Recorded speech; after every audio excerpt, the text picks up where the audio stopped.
So what we got, it blew this big old oak tree all apart and killed that.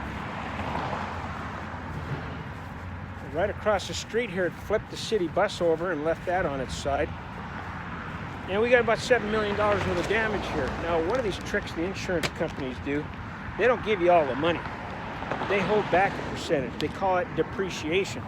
And you get that once you spend the money. So in this case, this building had $7.5 million. This property had $7.5 million worth of damage. So they're not going to pay that unless I fix it. I'm not going to fix it. Too far gone. Doesn't make any sense to fix this junk. It's just beat.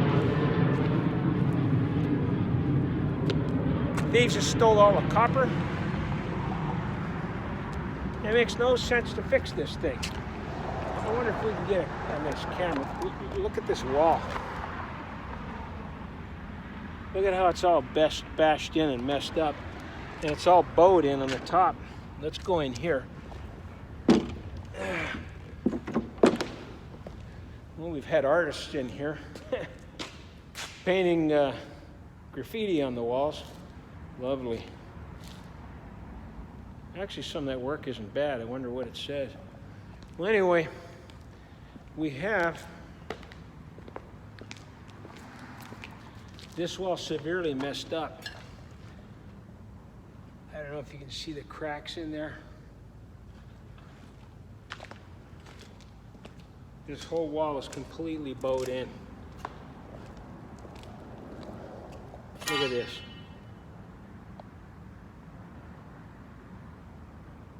Those panels are completely cracked all the way down. There's no way to fix that. Really, all we could do would be to remove these tilt wall panels, pour new ones, replace all these ceiling joists, these bars up here that go across that are all bent. I don't know if that middle one up there is bent. We would have to run a laser across there to see. But the thing is, it gets to a point, it just doesn't pencil to fix it.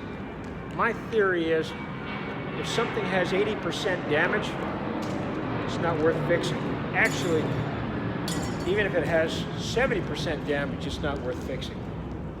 It doesn't pencil. So instead of retrofitting, like I already mentioned, these tiny bathrooms, here's another one.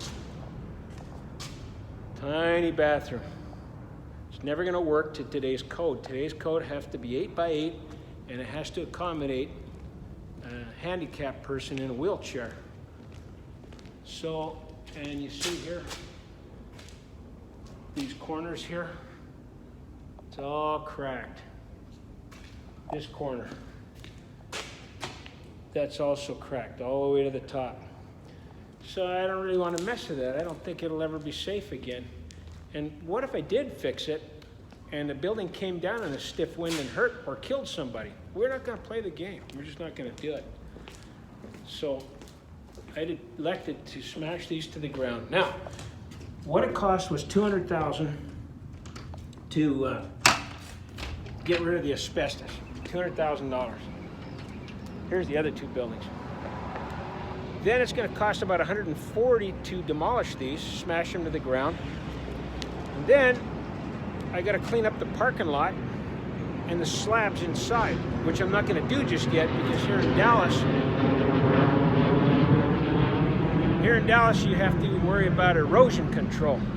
That's going to cost, the erosion control is going to cost a bunch of money, and you have to hire a special company to look after it. So I'm just going to leave this asphalt here for now and the slabs inside the buildings, and when we're ready to rebuild, then we'll do that.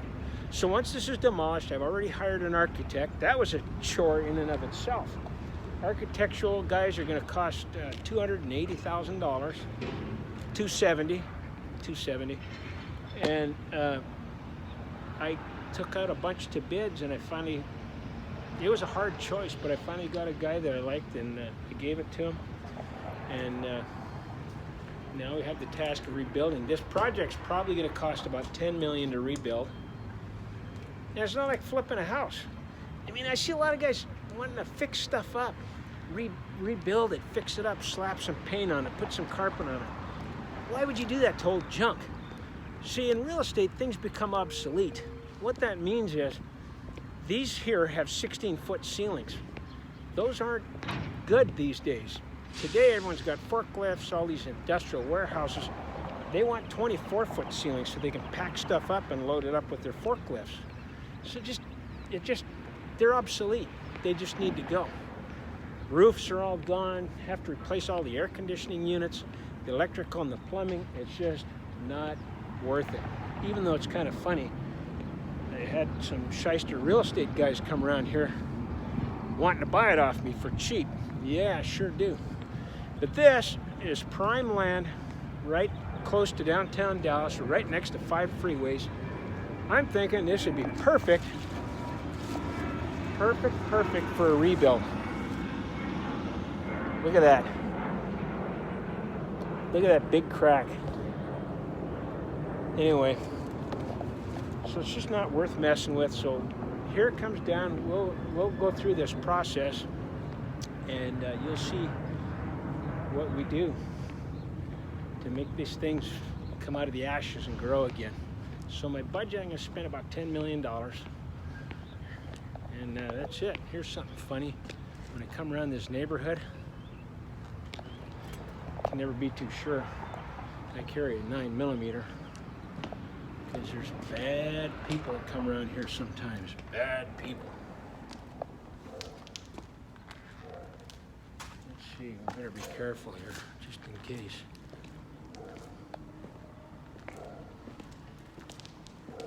That door is propped open. I wonder if there's some thieves or homeless or druggies or addicts in here.